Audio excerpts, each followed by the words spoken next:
जिस तरह से हमारी पृथ्वी अपने चांद को अपने साथ लिए सूर्य का चक्कर काट रही है, वैसे ही और भी ग्रह अपनी सभी चांद को लेकर यानी कि अपनी सभी मास को लेकर सूर्य का चक्कर लगा रहे हैं। उसी तरह से सूर्य भी अपनी गैलेक्सी का चक्कर लगा रहा है।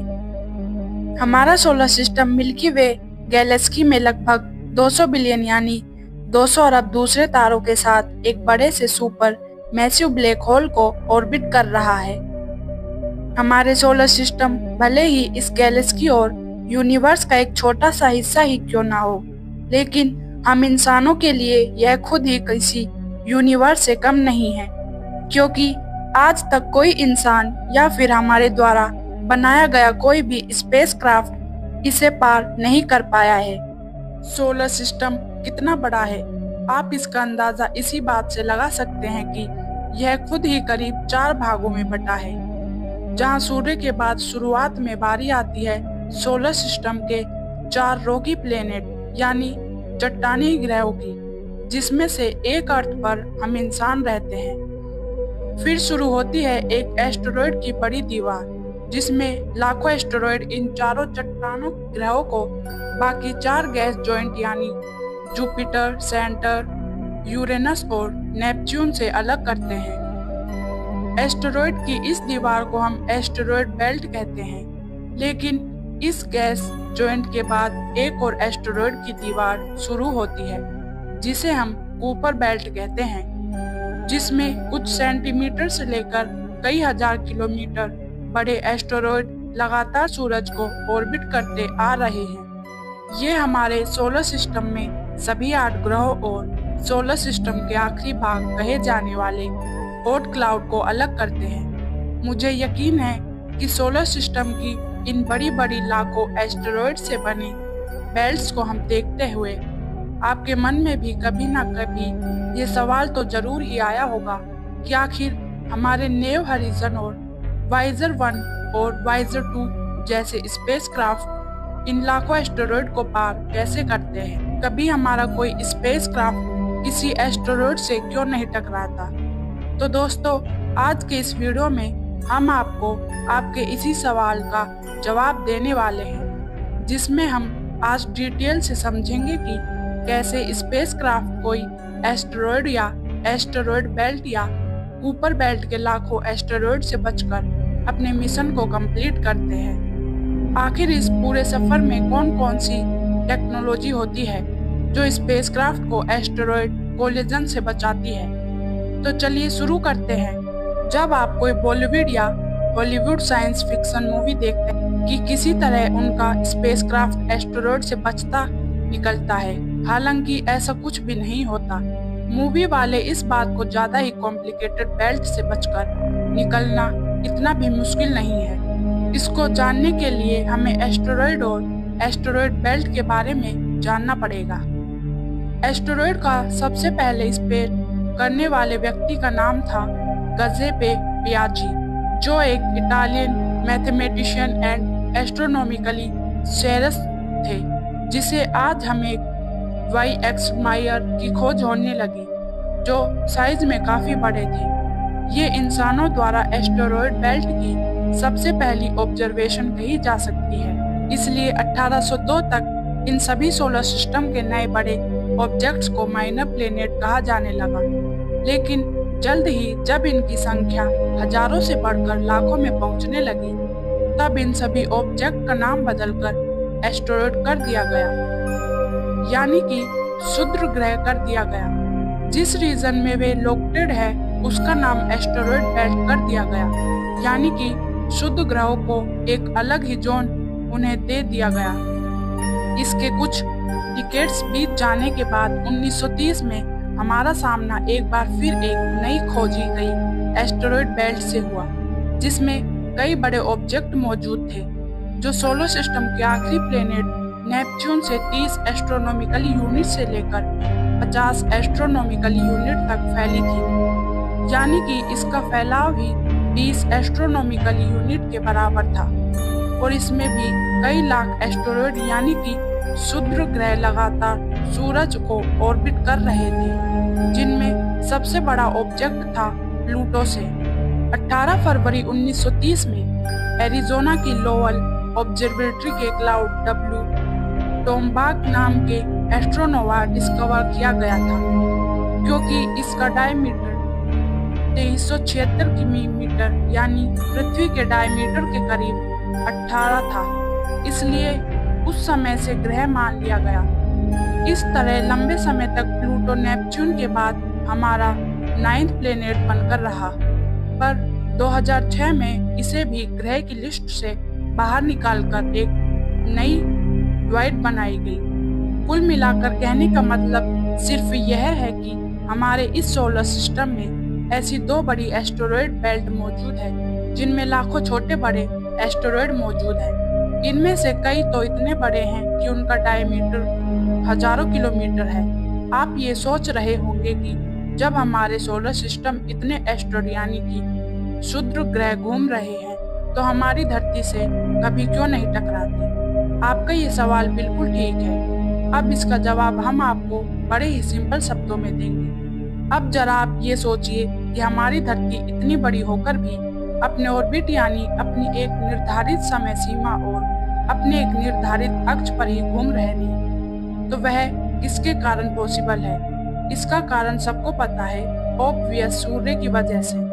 क्योंकि सूरज का ग्रेविटेशनल फोर्स इतना ज्यादा है कि सभी प्लेनेट हमारे सूर्य को ही ऑर्बिट करते हैं, लेकिन एक दूसरे से टकराए बगैर सब प्लेनेट की एक निश्चित ऑर्बिट यानी कि एक निश्चित दूरी है, जिसके अंदर ही वह प्लेनेट सूर्य के चारों ओर घूमा करते हैं। जैसे कि आप जानते हैं, एस्टेरॉयड बेल्ट भी हमारे सोलर सिस्टम में ही है, इसलिए इन एस्टेरॉयड बेल्ट के सभी एस्टेरॉयड भी सूर्य की ग्रेविटी के कारण बिना एक दूसरे से टकराए अपने ही ऑर्बिट में घूमते रहते हैं।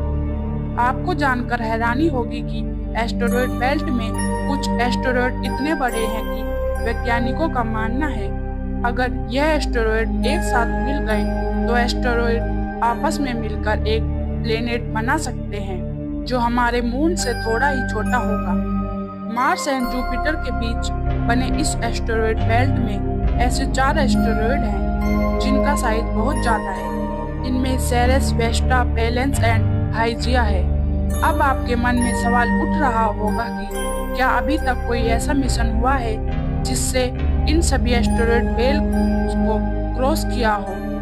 हाँ बिल्कुल, क्योंकि हम सालों से सोलर सिस्टम को एक्सप्लोर कर रहे हैं, इसके प्लेनेट से और मार्स पर जीवन की तलाश कर रहे हैं। के लिए हमने पिछली कई दशकों में अब तक कितने ही सारे स्पेसक्राफ्ट सोलर सिस्टम में भेजे हैं। इनमें से कई तो आज भी हमारे सोलर सिस्टम की एस्टेरॉयड बेल्ट के पार गैस जॉइंट प्लेनेट के चक्कर लगा रहे हैं। ऐसे ही 2 मिशन का नाम है वोयर 1 और वोयर 2। इन दोनों स्पेसक्राफ्ट को नासा द्वारा बनाया गया, जिन्हें अलग अलग टाइमिंग पर कैनेडी स्पेस सेंटर से लॉन्च किया गया था। इनका मेन मोटिव था सोलर सिस्टम को बाहर से जानना और आउटर प्लेनेट के बारे में भी जानकारी इकट्ठा करना।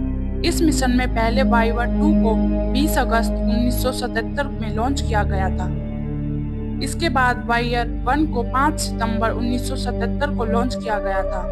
अब इन दोनों स्पेसक्राफ्ट को लॉन्च किया गया तो वैज्ञानिकों की उम्मीद थी कि केवल 5 साल तक ही डाटा को अर्थ पर भेज पाएंगे, लेकिन आप हैरान हो जाएंगे क्योंकि दोनों स्पेसक्राफ्ट आज भी काम कर रहे हैं। हमारे सोलर सिस्टम का एक वैल्यूएबल डाटा लगातार हमें भेज रहे हैं। इनमें वाइजर 2 तो 1989 में ही कपर बेल्ट में पहुंच चुका था और आज तो यह कूपर बेल्ट को भी पार करके अर्थ से 133 एस्ट्रोनॉमिकल यूनिट की दूरी सोलर सिस्टम के आखिरी रीजन ओर्ट क्लाउड में पहुंच चुका है। इन स्पेसक्राफ्ट ने सोलर सिस्टम में इतनी दूरी तय कर ली है, तो ये स्पेसक्राफ्ट कभी भी एस्टेरॉयड बेल्ट या कूपर बेल्ट के एस्टेरॉयड से बचे कैसे? इसका बहुत ही सिंपल सा जवाब है कि जैसे आपको मूवी में दिखाते हैं, एस्टेरॉयड एक दूसरे से कितना करीब है। ऐसा लगता है कि सभी आपस में टकरा जाएंगे, ऐसा बिल्कुल भी नहीं होता। रियल में एस्टेरॉयड के बीच की दूरी 1000 से 10,000 किलोमीटर के बीच होती है और आप अंदाजा लगाइए जब किसी के बीच में इतना बड़ा गैप होगा तो स्पेसक्राफ्ट को उनसे टकराने की जरूरत ही क्या है। उसके लिए वहां से निकलना बिल्कुल आसान है। अभी तो मैंने यहाँ पर केवल 10,000 किलोमीटर कहा, जबकि कूपर बेल्ट में तो एस्टेरॉयड और भी ज्यादा दूरी पर होते हैं, जैसे 10,000 से लगभग कई लाख किलोमीटर दूर। अब आप ही बताइए कि स्पेसक्राफ्ट इन एस्टेरॉयड से कैसे टकरा सकते हैं। मान लिया जाए कि एस्टेरॉयड यानी क्षुद्र ग्रह स्पेसक्राफ्ट के सामने आ भी गया, तो उसे स्पेसक्राफ्ट का क्या होगा? इसका भी एक बहुत आसान शब्दों में एक आंसर है कि ये हमारी टेक्नोलॉजी इतनी ज्यादा एडवांस है कि स्पेसक्राफ्ट की स्पीड शिप में लगे कई अलग अलग तरह के सेंसर टेक्नोलॉजी कोलिजन से पहले उस एस्टेरॉयड की मूविंग स्पीड एंड डायरेक्शन का पता लगा लेते हैं, जिसके बाद ऑटोमेटिक या फिर मैनुअल तरीके से स्पेसक्राफ्ट अपनी डायरेक्शन में कुछ डिग्री चेंज करके ही एस्टेरॉयड कोलिजन से बच जाता है। चलिए कुछ ऐसी टेक्नोलॉजी और सेंसर के बारे में जानते हैं जिनका प्रयोग स्पेसक्राफ्ट एस्टेरॉयड टकराव से बचने के लिए करते हैं। Navigation and guidance. किसी भी स्पेसक्राफ्ट को बिना किसी एस्टेरॉयड से टकराए पास करने के लिए नेविगेशन और गाइडेंस सिस्टम बहुत जरूरी एलिमेंट होता है। इस सिस्टम के अंदर स्पेसक्राफ्ट के बहुत सारे सेंसर, इंस्ट्रूमेंट्स और सॉफ्टवेयर को लगाया जाता है। इनकी मदद से स्पेसक्राफ्ट को पोजीशन, स्पीड और डायरेक्शन को रियल टाइम मेजर किया जाता है। वहीं सेंसर की वजह से स्पेसक्राफ्ट के साथ के मार्ग में आने वाली प्रॉब्लम्स को मैथमेटिक कैलकुलेशन से प्रोडिक्शन को टाइम टू टाइम चेंज किया जाता है, जिससे वह क्षुद्र ग्रह और दूसरे स्पेस ऑब्जेक्ट से टकराने से बच जाता है। सिस्टम का सबसे इम्पोर्टेंट सेंसर स्टार ट्रैकर होता है। इसका काम होता है कैमरे के जरिए स्टार्स की पोजीशन को लोकेट और ट्रेस करना। इसका कंपैरिजन वो सेंसर्स अपने स्टार चार्ट से करता है। अगर इस सेंसर को उसमें कुछ भी चेंजेस नजर आते हैं तो वह उस स्पेसक्राफ्ट की डायरेक्शन में ऑटोमेटिक एडजस्ट कर देता है, जिससे वह इजीली स्पेस में ट्रेवल कर सके। इसके अलावा लेजर रेंज फाइंडर नाम का एक सेंसर होता है, जिसका काम लेजर के द्वारा स्पेसक्राफ्ट और उनके नियर किसी भी ऑब्जेक्ट की डिस्टेंस का पता करना होता है। सेंसर लगातार स्पेसक्राफ्ट के चारों ओर ऑब्जेक्ट डिस्टेंस को मेजर करता रहता है। अगर इस सेंसर को कहीं पर भी पोटेंशियल कोलिजन का पता लगता है तो स्पेसक्राफ्ट में नेसेसरी एडजस्टमेंट के लिए कमांड कर देता है। Number 2, trajectory planning. किसी भी स्पेसक्राफ्ट को स्पेस में भेजने से पहले वैज्ञानिकों द्वारा उससे स्पेसक्राफ्ट की एक ट्रेजेक्टरी प्लानिंग की जाती है, जिसके अंदर उस स्पेसक्राफ्ट के मॉडल का एक कंप्यूटर सिमुलेशन बनाते हैं, जिसके जरिए उसको स्पेस में क्या क्या प्रॉब्लम का फेस करना पड़ेगा यह पता लग जाता है। इस ट्रेजेक्ट प्लानिंग के जरिए उन्हें स्पेस के शुद्ध ग्रह और दूसरी बॉडीज के बारे में पता लग जाता है, जिसके बाद वे स्पेसक्राफ्ट को सेफली लॉन्च कर सकते हैं। ट्रेजेक्टरी प्लानिंग में एक फॉर्मेशन मेथड यूज होता है, जिसे ग्रेविटी अरेस्ट के नाम से जाना जाता है। इस मेथड के जरिए हम स्पेसक्राफ्ट को स्पीड और डायरेक्शन दे पाते हैं, जो इसके अंदर प्लेनेट और सैटेलाइट बॉडी की ग्रेविटी से मिलती है। इस सेंसर का प्रयोग करके स्पेसक्राफ्ट एस्टेरॉयड बेल्ट का ऊपर बेल्ट में से एक पाथ को सेलेक्ट करके ग्रेविटी के जरिए तेजी से निकल जाता है। Number 3, collision avoidance manners, navigation and guidance system और ट्रेजेक्ट प्लानिंग के बाद भी स्पेस में एस्टेरॉयड से टकराने का खतरा बना रहता है। इसे डबरी अवॉइडेंस मैनर्स यानी डम्प्स के जरिए दूर किया जा सकता है। इस सेंसर के जरिए स्पेसक्राफ्ट की स्पीड कम और डायरेक्शन बदली जाती है, जिससे वह एस्टेरॉयड से बचकर निकल सके। किसी भी टकराव से बचने के लिए डम्प्स का एक खास तरह की टेक्नोलॉजी का इस्तेमाल करता है, जिसे थ्रस्ट बन कहते हैं। इसकी हेल्प से एक स्पेसक्राफ्ट की डायरेक्शन एकदम से बदल देता है, जिससे वह उस एरिया से दूर चला जाए जहां पर टकराव होने का खतरा बना रहता है। कई बार इस सेंसर की पूरी कमांड मिली होती है कि अगर स्पेसक्राफ्ट के पाथ में उसे ज्यादा एस्टेरॉयड प्रॉब्लम दिखे तो स्पेसक्राफ्ट का पाथ ऑटोमेटिक भी बदल सकता है।